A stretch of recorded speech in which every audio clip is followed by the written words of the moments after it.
Un violent incident émaille la campagne électorale en cours en République démocratique du Congo. Un cadre du parti Ensemble de l'opposant Moïse Katumbi est mort hier à Kindu, capitale du Maniema dans l'est du pays. Les versions divergent sur le déroulement exact des événements. Son parti assure qu'il a été touché par l'une des pierres qui ont été jetées au passage du cortège.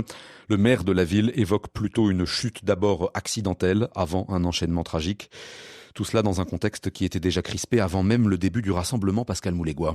Les climats étaient déjà tendus bien avant l'atterrissage de l'avion de Moïse Katumbi, les autorités ayant interdit à l'opposant de tenir son meeting à la tribune centrale de l'artère principale de la ville de Kindu. À son arrivée, Moïse Katumbi et ses alliés, dont l'ancien premier ministre Matata Ponyo, ont été acclamés et suivis par la foule dans les rues avant les rassemblements délocalisés ailleurs. C'est à l'approche de la résidence du gouverneur que l'opposant et ses partisans ont été attaqués à coups de jets de pierre par des jeunes supposés appartenir au parti présidentiel. Dans les échanges et la cohue, en tête des cortèges, Dido Kakisingi, responsable de la jeunesse du parti Ensemble pour la République de Moïse Katumbi à Kindu, a été atteint par un projectile. Même à terre, il a été roué de coups violents jusqu'à rendre l'âme, selon son parti. Mais pour le maire de Kindu, ce dernier est tombé d'un véhicule du cortège avant d'être tamponné. La police s'est interposée en tirant en balles réelles et dans la foulée, plusieurs autres blessés ont été enregistrés. Ces incidents n'ont pas freiné le cortège de campagne de Moïse Katumbi qui a tenu son rassemblement pour solliciter les votes des populations. Pascal Moulégois, Kinshasa, RFI.